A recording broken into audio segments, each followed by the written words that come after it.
la vida eterna en Cristo Jesús. Solo tú eres digno de honra, gloria y alabanza. Y decimos, tuyo es el reino, el poder y la gloria por todos los siglos. Señor, a ti te adoramos. Gracias por habernos hecho uno en Cristo. Permítenos ahora transmitir ese mensaje de bendición al mundo bajo la unción del Espíritu de Cristo, en amor y en unidad en Cristo Jesús. Amén. Tomen asiento. Gracias, el Señor les bendiga.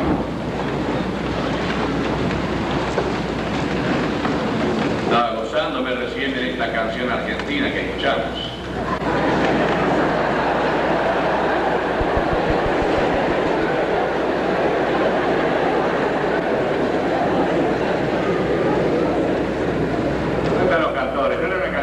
¿Se que cantaron? ¿Vieron que sí? Creo que sí.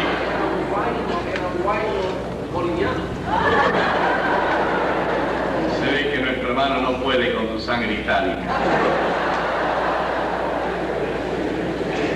Pero en fin, hermano Frigoli, nadie es perfecto.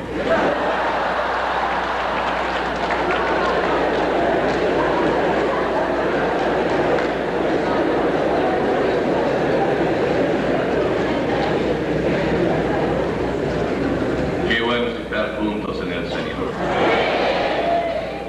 Y yo creo que estamos viendo en estos días lo que puede ser una antesala de bendiciones mayores sobre esta ciudad y sobre esta nación. Qué hermoso cuando el pueblo del Señor puede unirse solamente porque invocamos el nombre del Señor. Quiera Dios que esto pueda irse ahondando y profundizándose aquí en Lima. Y esta iglesia de Cristo en Lima, la iglesia del Señor en Lima, conformada por todos los grupos de hermanos que se reúnen en todo lugar y invocan el nombre del Señor, sea utilizado para la bendición de este continente. Yo ruego realmente que así sea con todo el corazón. Lo dije ya antes, lo vuelvo a decir ahora.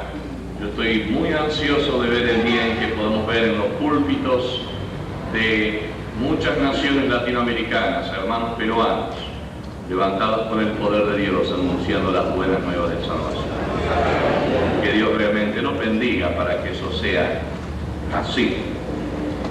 Y en esta tarde, por unos instantes, queremos hablar del último tema, el mensaje que Dios bendice.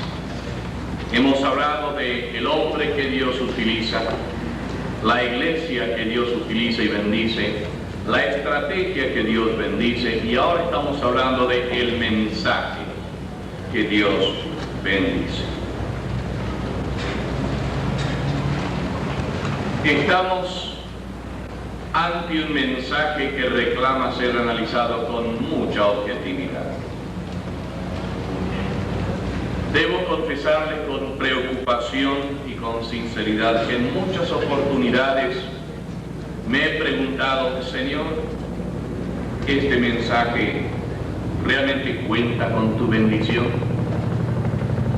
No porque no haya sido un mensaje bíblico, no porque no haya sido correcto doctrinalmente, sino porque parecería ser como que se está repitiendo algo en forma mecánica, carente de esa frescura de cielo que el mensaje de Dios debe llevar. Los que somos predicadores y tenemos responsabilidades ministeriales, más de una vez debemos confesar que hemos ido al púlpito a predicar un sermón y hemos bajado con incertidumbres. Y hemos dicho, caramba, Señor, sé que lo que he dicho es correcto, pero le faltaba algo.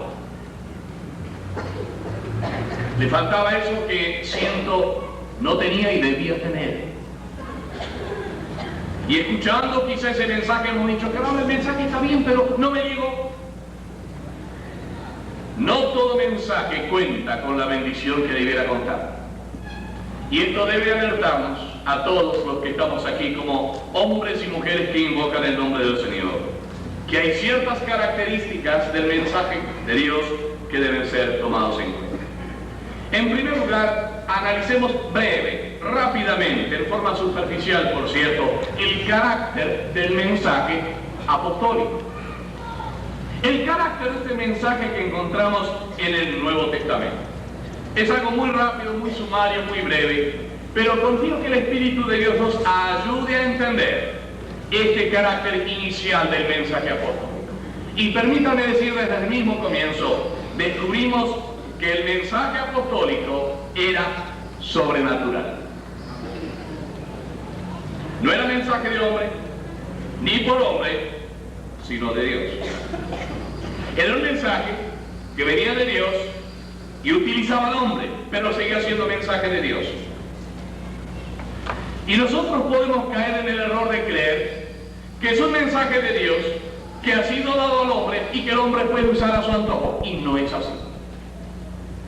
El mensaje de Dios dado al hombre para que sea bendecido por Dios tiene que estar en la jurisdicción del Espíritu Santo, no meramente en la jurisdicción del intelecto humano. Cuando uno va al libro de los Hechos de los Apóstoles, descubre una cosa muy interesante. Hay 27 referencias al Espíritu Santo en relación a hablar, en relación a confesar, en relación a comunicar.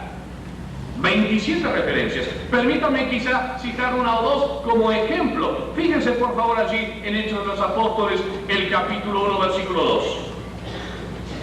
Hasta el día en que fue recibido arriba después de haber dado mandamientos por el Espíritu Santo. Qué cosa interesante. Jesús dio mandamientos en el poder del Espíritu Santo.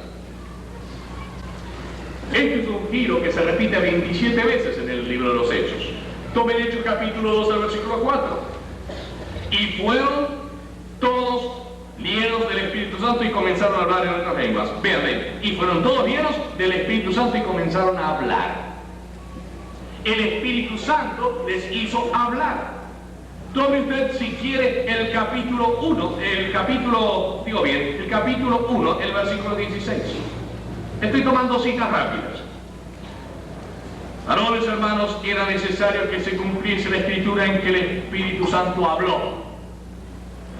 Note la incidencia. El Espíritu Santo y hablar. 27 referencias hay en el Nuevo Testamento, en el libro de los Hechos, específicamente entre el Espíritu Santo y hablar. Y podemos, yo tengo las citas aquí, las tengo anotadas una tras otra, y tengo las 27 citas. ¿Qué nos está diciendo esto? Que para hablar el mensaje de Dios, para predicar el Evangelio, no basta la información intelectual sobre la doctrina. No basta ir a un seminario y estudiar teología.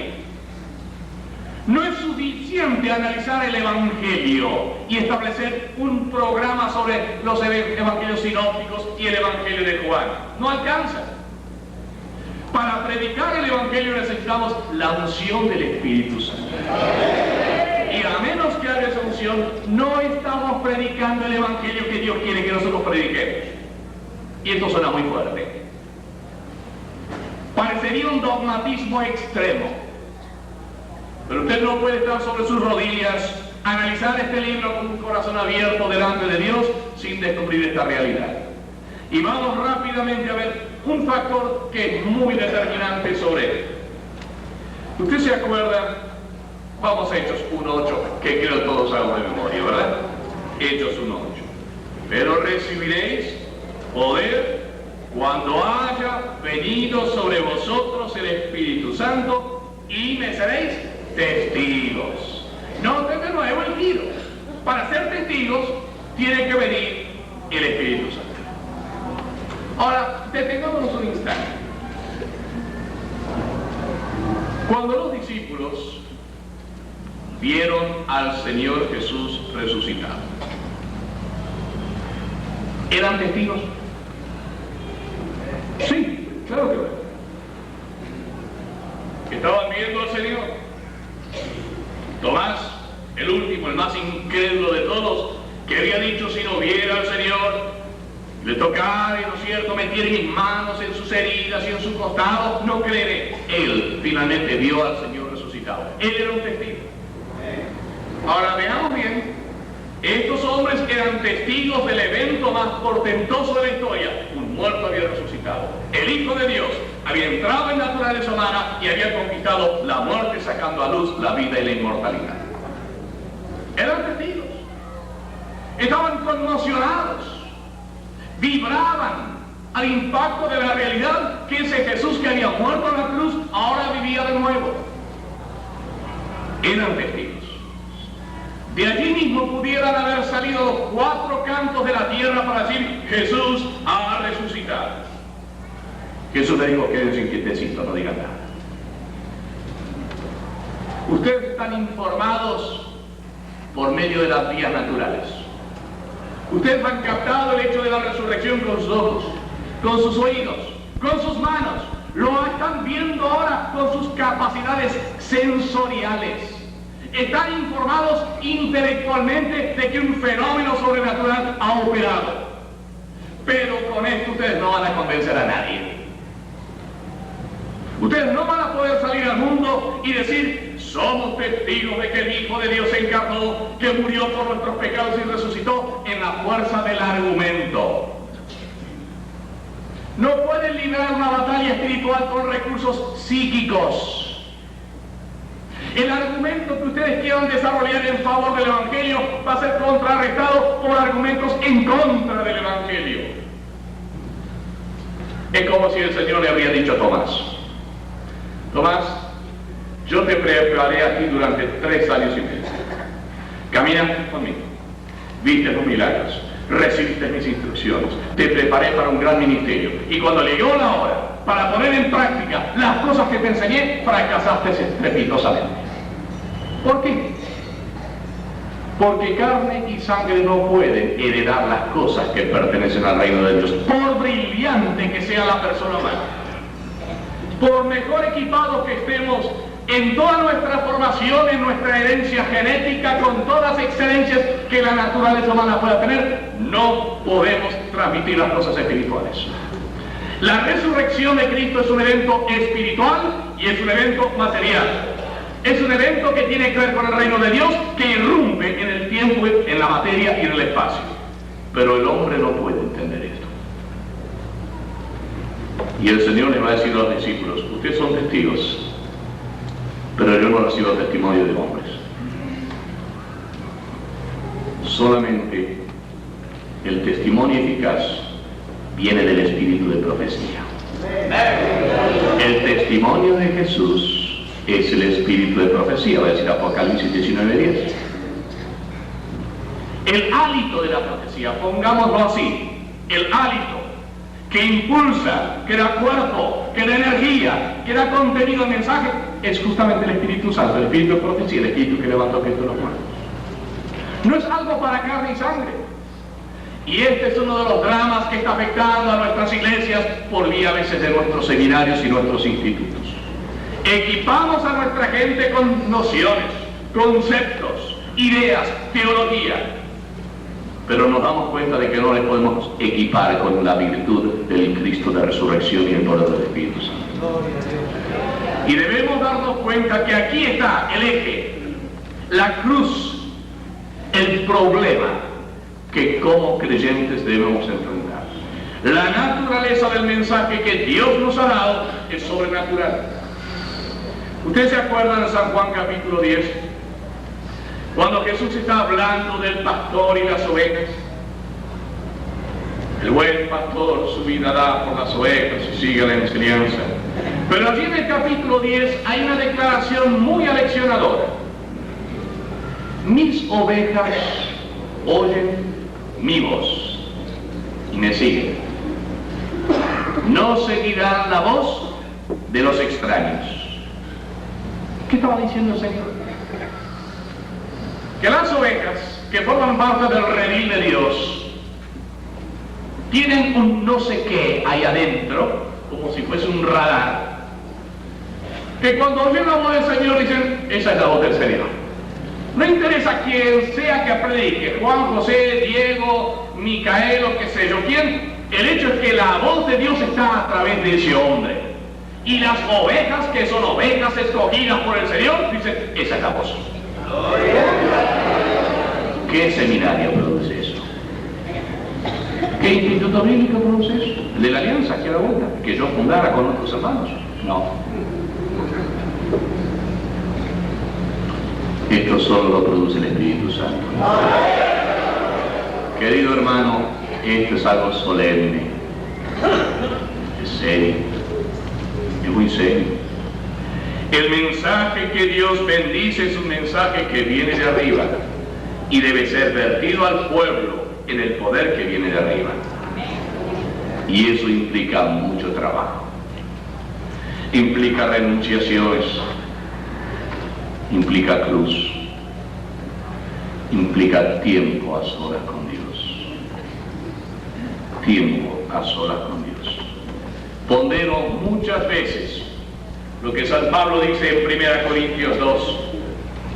Él había llegado recientemente de la gran ciudad de Atenas, una ciudad donde estaba el asiento de la sabiduría antigua. Allí estaban los filósofos, los estoicos y los epicúreos, y estaba toda la herencia de la sapiencia milenaria. Y va Pablo a Atenas y comienza a discutir en el Areópago con estos sabiondos, y él trata de acomodarse muy astutamente al vocabulario y a la sabiduría de estos filósofos, y se lanza una pieza de oratoria que, si usted va al día de hoy allí a Atenas y sube hacia el Partenón, el Acrópolis, va a descubrir una plaqueta de bronce con la repetición del sermón que Pablo predicara y que está registrado en Hechos capítulo 17 hasta el día de hoy. Fue una brillante pieza de oratoria.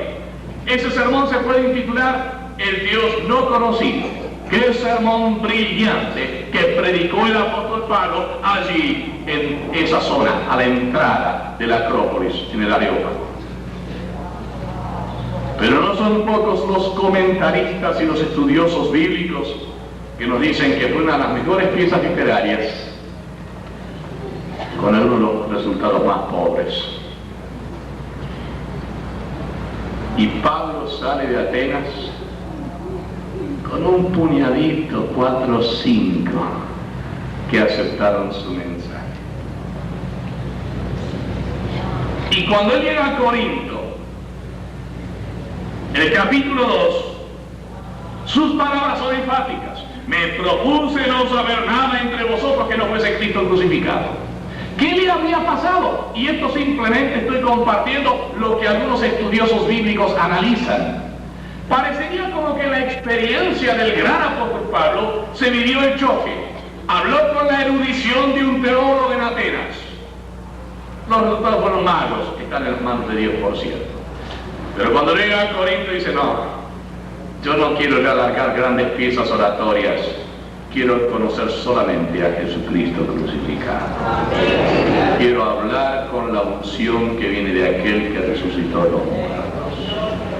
Y descubrimos estas enseñanzas tan gráficas que van poniendo de relieve la naturaleza del mensaje que Dios nos ha dado. Es interesante notar que los enemigos de la cruz entendieron esta verdad. El mismo libro de los Hechos de los Apóstoles nos mencionan casos, distintos casos, donde vemos que aquellos que no formaban parte del redil quisieron adquirir el poder para transmitir este mensaje que venía de Dios a través de hombres humanos, vasos humanos. ¿Te acuerdas de Simón el Mago? Él quiso comprar el poder de hablar por el poder del Espíritu Santo. Era un mago, un hechicero. ¿Te acuerdas específicamente el caso de la adivina allí en Filipos? Es un caso sumamente aleccionador allí en Hechos 16. Allí esta muchacha que adivinaba la suerte, que tiene influencia en toda esa ciudad, ve venir la comitiva del apóstol Pablo. ¿Y qué hace? Estos son siervos del Dios alto que os anuncian el camino de verdad. Y era una adivina. Era una endemoniada. Estaba gobernada por un espíritu de error.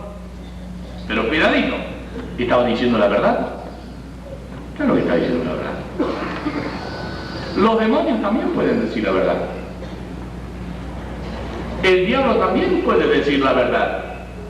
Y no por eso dejan de ser demonios y diablos. El mensaje que Dios nos ha dado no puede simplemente darse en base a buenas intenciones. Es notable que cuando el apóstol Pablo vio a esta muchacha con espíritu de adivinación diciendo la verdad, no le puso el brazo sobre el hombro y dijo: bueno, amiguita, qué bueno que tú, siendo adivina, hayas podido comprender que nosotros somos siervos del Dios alto. Ven, te vamos a bautizar y te vamos a meter en la iglesia. Eso es lo que algunos de nosotros habíamos hecho, ¿verdad? No. Pablo se acerca y reprendió ese espíritu de adivinación y lo botó. Porque aunque este espíritu decía la verdad, era un espíritu de error. Y a nosotros nos corresponde discernir esta diferencia que hay entre espíritu de Dios y espíritu de error. El mensaje ungido por Dios y el mensaje que no está ungido por Dios. Ambos pueden decir la misma cosa, pero las características espirituales difieren de uno a otro.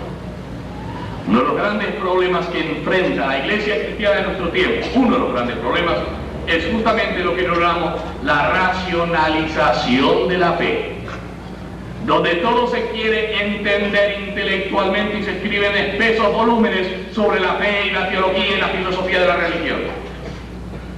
El otro es lo que llamamos la sensualización de la fe, donde todo tiene que sentirse, donde todo son experiencias, donde todo tiene que ser éxtasis y paroxismo. Y si no se vive el éxtasis y la mística y la exaltación, tampoco se está viviendo la fe. Ambas son extremidades heréticas y equivocadas.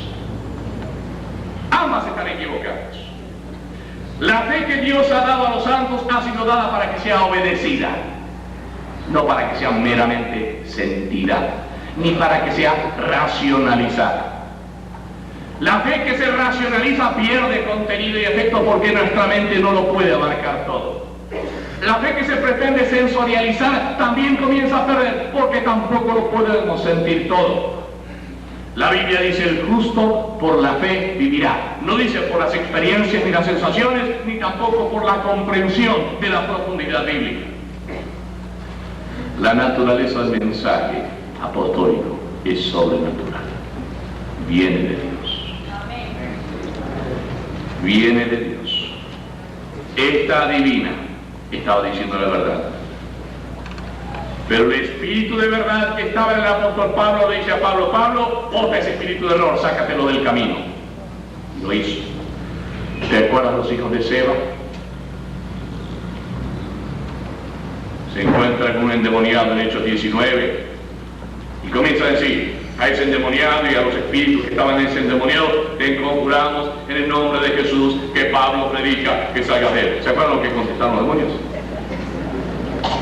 Conocemos a Pablo, conocemos a Jesús. ¿Y ustedes quiénes son? ¿De dónde salieron? Y ese hombre solito da una tremenda batida a esos 7 hijos de Seba, dejándolos malheridos, maltrechos y desnudos. ¿Qué nos está diciendo esto? Podemos decir las cosas correctas sin estar bajo el aval del espíritu correcto. Y esto es una advertencia. San Pedro nos dice en 1 Pedro 1:12 que el Evangelio fue predicado por el Espíritu Santo enviado del cielo. El Evangelio fue predicado por el Espíritu Santo enviado del cielo. Tenemos que volver a nuestras raíces. Tenemos que volver a descubrir que las características del mensaje apostólico revisten sobrenaturalidad. Y Pablo va a decir: para esto yo no soy suficiente. Nuestra suficiencia solamente viene de Dios. Si tú y yo vamos a impactar a esta ciudad, a esta nación, tendremos que aprender la disciplina de estar a solas con Dios. Recibir el mensaje a través de la vida de oración y estudio diligente de la palabra. Necesitamos volver a la disciplina de la fe cristiana, la disciplina de las Escrituras. Olvidarnos de las presiones del televisor y de cuantas cosas más, y empezar a dedicar mucho tiempo a las Escrituras. Este mensaje es sobrenatural. Permítame avanzar, el tiempo por cierto nos corre y quiero contestar con ustedes lo que tengo aquí. Es notable Cuando ustedes analizan la forma en que la iglesia primitiva operó, van a descubrir que la iglesia primitiva operó siempre basamentándose sobre la palabra de Dios. No sobre simplemente el parecer de los hombres, no sobre el resultado de comisiones de estudio y trabajo, sino sobre así dice el Señor. Ustedes se acuerdan, permítame mencionar 7 casos rápidos uno tras el otro. ¿Se acuerdan cuando Pedro está buscando reemplazar a Judas, porque Judas ganó de su ministerio al reemplazante, lo diría más propiamente? Allí en Hechos de los Apóstoles, el capítulo 1, versículos 15 al 22. Cuando Pedro está allí en el aposento alto buscando quién será el reemplazante de Judas, que había caído del ministerio por transgresión, note bien que él está usando el Salmo 69 y el Salmo 109 en su argumento. Pedro, al buscar el reemplazante de Judas, no está diciendo, bueno, ha sido nuestro pensar como cuerpo apostólico que debemos escoger a fulano de tal. Nada de eso. Están orando y están buscando la palabra de Dios, y Pedro allí en Hechos 1, 15 a 22 está citando el Salmo 69, 25 y el Salmo 109, el versículo 8. En el capítulo 2, cuando Pedro está lanzando ese vibrante mensaje de Pentecostés, él va a citar las profecías de Joel capítulo 2, Salmo 16 y Salmo 89. Y es notable que ese mensaje cargado de poder se nutre del mensaje que fuera dado tiempo atrás por los profetas. No es que Pedro está trayendo su propia interpretación del mensaje. Pedro simplemente está tomando lo que fue dicho por los profetas bajo la unción del Espíritu Santo y aplicándolo a la gente. ¿Nos damos cuenta de lo que está pasando? Cuando Pedro está dando su tercer mensaje en Hechos de los Apóstoles, el capítulo 3, allí Pedro está hablando de Moisés y Samuel. No está hablando de propia inventiva. Cuando Pedro está en el capítulo 4 ante el concilio, él va a citar el Salmo 118. En el capítulo 4, cuando la iglesia está reunida en oración unánime, está basamentando aún su oración. Noten bien, la oración está basamentada en el Salmo 2. ¿Se han dado cuenta de eso? Cuando Esteban, ya llegamos al capítulo 7, está predicando ese poderoso mensaje que permite ver al Señor glorificado a la diestra del Padre, citan nada menos que 48 veces el Antiguo Testamento. 48 citaciones. Yo debo confesar que creo tener muy pocos sermones con 48 citas bíblicas. La Biblia dice que Esteban era varón poderoso en la palabra. Y aquí descubrimos el detalle. Era poderoso en el conocimiento de la palabra. Y como conocía la palabra, el Espíritu Santo no tenía problema en usarlo con un canal abierto. Un canal abierto. Sin impedimentos. Era una enciclopedia de Biblia, Esteban. Y hablaba la palabra de Dios. Era como si el Espíritu Santo en Pedro decía, aquí tengo todo lo que necesito para dar un mensaje sin problemas. Y fluyen 48 citaciones del Antiguo Testamento. Era tan vibrante ese mensaje que lo apedrearon a Esteban. No lo aguantaron. Queridos hermanos, si comenzamos a predicar bajo la unción del Espíritu Santo, nos van a apedrear también. A veces me pregunto por qué es que nos apedrean como apedreaban antiguamente a los apóstoles. Una buena pregunta, ¿no es cierto? Debemos preguntarnos. Si el mundo nos aplaude como creyentes, debemos preguntarnos qué anda mal. Porque al Señor no lo aplaudieron, así lo crucificaron. Y a Esteban lo apedrearon. Y a Pedro lo crucificaron cabeza abajo. Y a Pablo le cortaron la cabeza. Si a nosotros nos aplauden, algo anda mal. La naturaleza del mensaje apostólico es tal que va a producir un choque violento con la carnalidad, con el mundo y con el diablo. Y debemos estar listos para aceptarlo. El mensaje que Dios nos ha dado es sobrenatural. Es notable que cuando Pablo llega allí a las zonas de Antioquía de Pisidia y se registra el primer gran sermón del apóstol Pablo en Hechos capítulo 13, él va a citar 18 veces el Antiguo Testamento. 18 citaciones de la Biblia. ¿Qué nos está diciendo esto a nosotros? El mensaje que Dios bendice es el que se sujeta a su palabra. Dios ha dado su palabra y la ha encomendado a nosotros para que nosotros la comuniquemos. Y Él va a poner su sello de bendición sobre esa que es su palabra. Aquí quiero hacer una advertencia. Y lo he comentado justamente en algunas conferencias en distintos lugares. Vivimos en un tiempo donde hay demasiada incidencia en la predicación del Evangelio sobre testimonios, narraciones, anécdotas. Son muy interesantes. Los cuentitos y las historias son muy interesantes. Y yo conozco a algunos predicadores buenos, pero yo a más de uno le diría: hermano, ¿por qué no cuenta menos cuentitos y predica más la palabra? Dios va a bendecir un testimonio. Claro que sí. Forma parte de nuestra responsabilidad compartir lo que Dios ha hecho con nosotros. Pero detente un instante. Cuando Jesús está en el desierto, después de 40 días de ayunar y orar, se enfrenta con el príncipe de este mundo. Lucas 4, Mateo 4, ambos evangelios en el mismo capítulo. Satanás lanza 3 tentaciones devastadoras con todo el poder del infierno. Jesús, ¿qué le dice? Mira, Satanás, yo recién vengo del Jordán. Cuando Juan el Bautista, que es un hombre lleno del Espíritu Santo, me bautizó, se abrió el cielo y el Espíritu Santo descendió sobre mí en forma de paloma. Y una voz del cielo que dijo: este es mi hijo amado, en el cual tengo contentamiento, así que no me molestes, no me fatigues. ¿Hizo eso el Señor?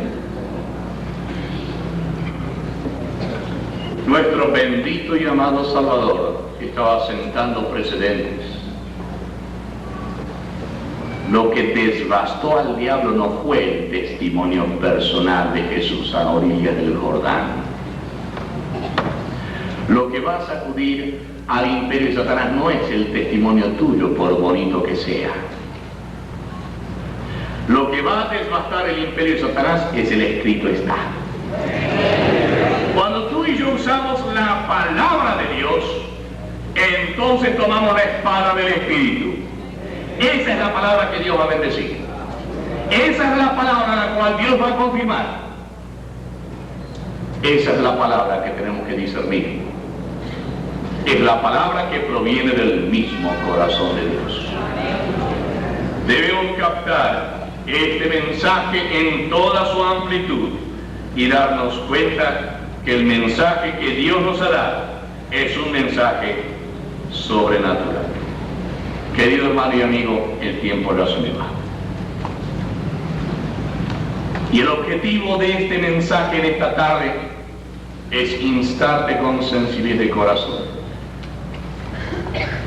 Es instarme a mí mismo con toda sencillez de corazón a reafirmar mi determinación a estar más tiempo con la palabra en la presencia de Dios. El mundo necesita palabra de Dios, no elucubraciones filosóficas, no conclusiones meramente personales. Necesita el mensaje de Dios. Quiero terminar con una ilustración. Estaba en una ciudad en la provincia de Buenos Aires, que era una de las festividades patrias. Se estaban realizando reuniones en una de las plazas de armas de una ciudad de provincia. Me pidieron dar un testimonio personal. Y en ese breve testimonio personal dije algunas cositas y cité las palabras de San Juan 8:32. Conoceréis la verdad y la verdad os libertará. ¿De qué? Años más tarde, vino un joven. Digo, pastor, ¿usted se acuerda cuando en la ciudad de Azul, provincia de Buenos Aires, usted se paró sobre una banca en la plaza tal y tal y usted citó San Juan 8:32? Sí, ve, me acuerdo. Dios me habló, me dijo, conoceréis la verdad y la verdad os libertará. No se acordaba de todo lo demás que yo había dicho, se acordaba de lo que Dios había dicho. Estaba en la ciudad de Buenos Aires, años más tarde, visitando personas. Fui a la casa de una dama española, de esas buenas españolas, de nuestra madre patria, bien dura. Y le dije a esta hermana muchas cosas. Traté de persuadirla a venir a la iglesia, recorrí la Biblia de Génesis al Apocalipsis, traté de argumentar y terminé la conversación diciendo, yo sé en quién he creído y estoy cierto que es poderoso para guardar mi depósito para cada día. Y me fui. Meses más tarde, esta mujer me dijo, pastor, ¿usted se acuerda cuando estuvo en mi casa que habló tanto? Sí, me acordaba. ¿Sabe lo que pasó en mi vida? Todo lo que usted dijo no me acordaba nada. Pero cuando usted dijo, yo sé en quién he creído y estoy cierto que es poderoso para guardar mi depósito para aquel día, ahí me deshizo. Yo no, la palabra de Dios. Querido hermano, podría repetir esto hasta el hartazgo. Es la palabra de Dios que hace el trabajo, no tu argumento, no mis razonamientos, no mis inclinaciones, no mis reacciones naturales. ¿Cómo debemos volver a la palabra de Dios? Y yo le doy vida eterna, dice el Señor, con la palabra. Esa es la palabra que debemos predicar. Que Dios nos bendiga. Tengamos una palabra de oración. Gracias, Señor, por la bendición de la palabra que tú nos has dado. Permítenos, Señor, usarla con reverencia, estudiarla con solicitud y comunicarla con el poder del Espíritu Santo. Bendice este mensaje tuyo dado en esta tarde para la gloria de Jesucristo, la edificación de tu iglesia y la salvación de las almas. Oramos en el nombre de Jesús. Amén. Entiendo que hay un momentito más de preguntas y respuestas. Yo he recibido algunas aquí y por cierto voy a ser muy breve.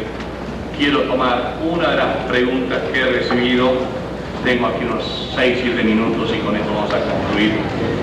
Es una pregunta muy difícil.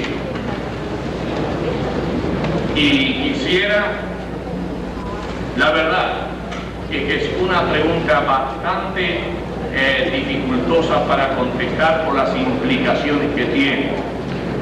Pero creo que puesto que viene con mi nombre y está firmado con un nombre también, voy a tratar de contestarlo en lo mejor de mi capacidad.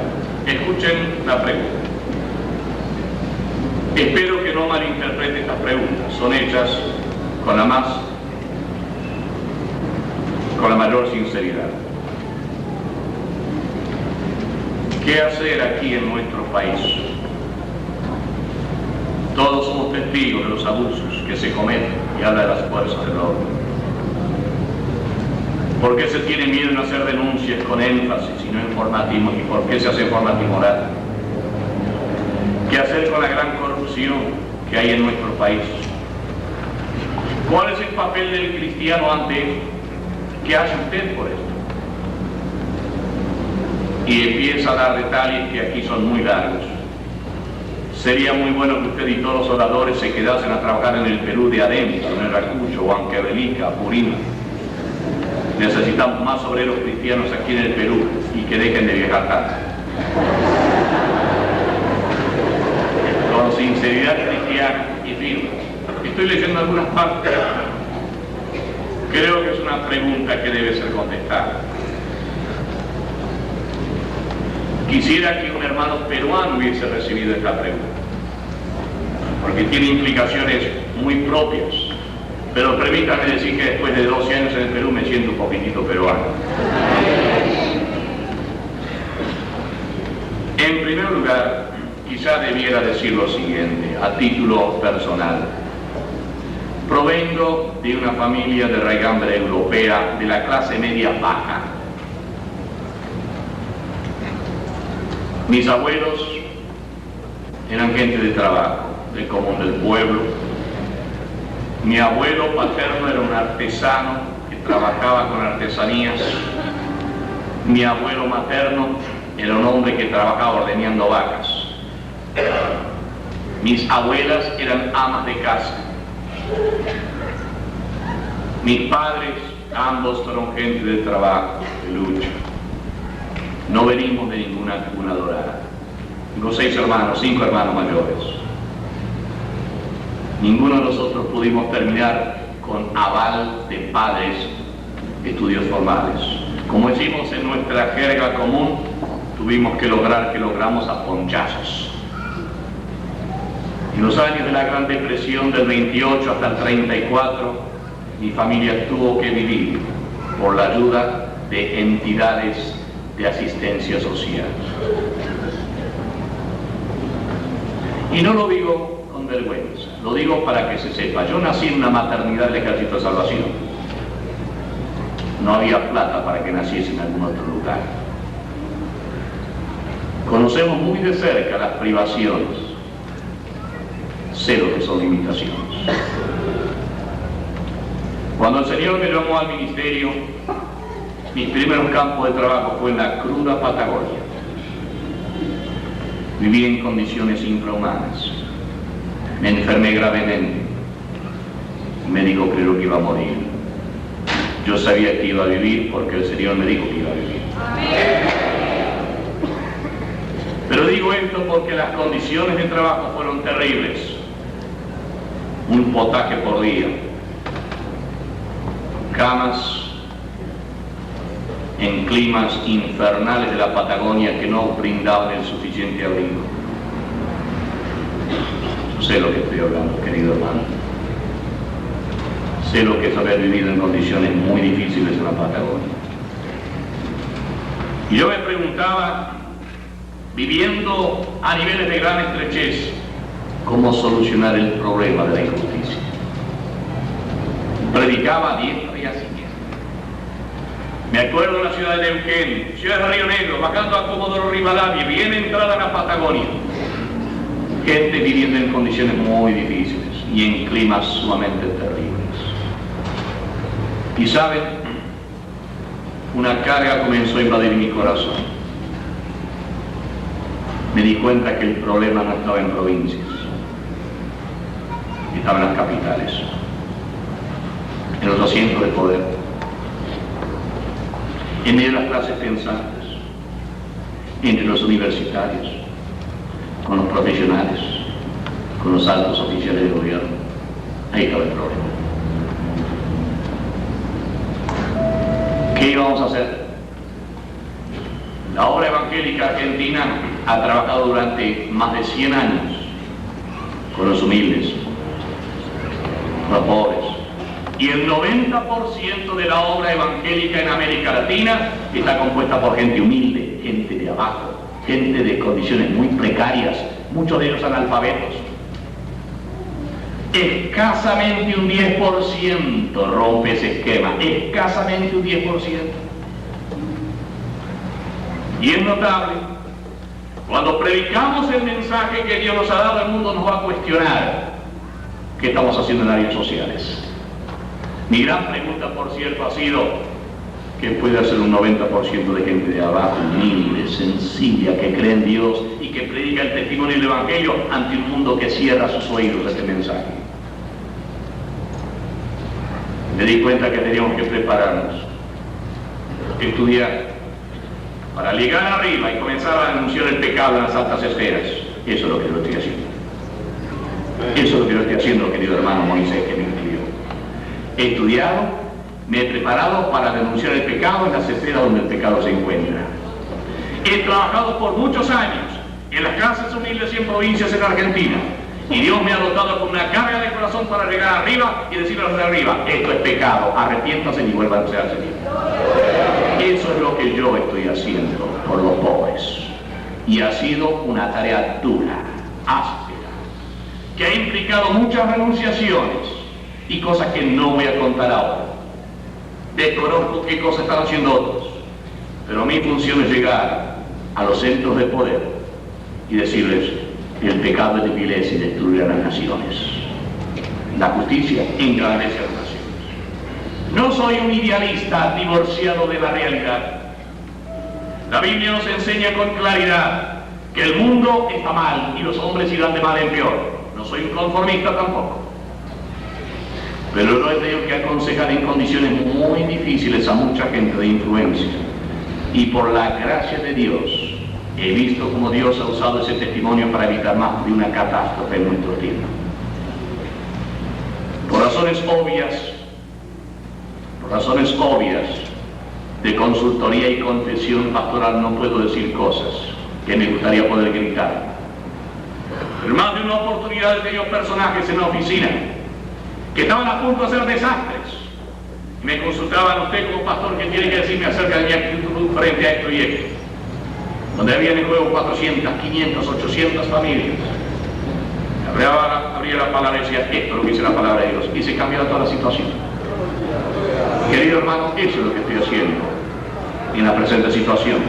Y entiendo que lo que estamos haciendo ahora es preparar una iglesia que no le tenga miedo a los de arriba, sino que con osadía santa denuncie el pecado donde el pecado está fincado.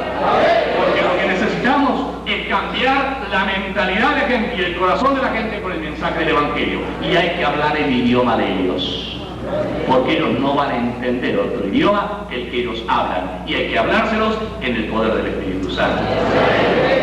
Quizá eso conteste la pregunta en parte. Hay otros aspectos en esta pregunta que conllevan una respuesta que, repito, sería más propio para un hermano peruano que lo conteste. Pero quiero decirte, querido hermano, que la tarea que nosotros tenemos que cumplir tiene que denunciar el pecado donde el pecado se encuentra. No estoy hablando de la rebelión, porque la rebelión es del diablo, de Satanás. Estoy hablando de la protesta y la denuncia autorizada, aunque nos lleve a la cárcel. No seríamos los primeros en pagar el tributo de nuestro testimonio y nuestra denuncia con la cárcel. Jesús sufrió persecución por la palabra y los apóstoles también, y usted y yo también lo vamos a padecer. Esa es mi respuesta a esta pregunta. Debemos darnos cuenta que la palabra de Dios tiene que ser predicada con la renunciación de nosotros mismos. Y digo una vez más, denunciemos al pecado donde el pecado se encuentre, cueste lo que cueste. Dios va a honrar ese testimonio nuestro de fe. Quiero terminar con esta pregunta. Le escuché a un hermano en un país africano, creo que era Costa de Marfil, no estoy seguro, que vivía en un tiempo de terrible corrupción administrativa. Todo trámite tenía que hacerse con el cohecho, la coima y cuánta cosa más. Un grupo de cristianos comenzaron a orar y a pedir que el Señor les guiase para actuar en esa comunidad. Y Dios les dio. Comenzaron a darse cuenta que para sanear el ambiente tenían que comenzar a estar exponiéndose a problemas. Oraron y todos los cristianos se pusieron de acuerdo. No vamos a dar coimas para ningún trámite. Los problemas que empezaron a producirse, los trámites que no se podían cumplir, las presiones comenzaron a hacerse en la prensa, por la radiofonía. Nosotros hicimos un problema de tal envergadura que la cosa erupcionó con un volcán. El gobierno tuvo que intervenir. Y en esa pequeña comunidad no hay más coimas. Es una ilustración muy sencilla de lo que los cristianos pueden hacer si se unen en el Espíritu, buscan a Dios y están dispuestos a pagar el precio de la persecución y el marginamiento.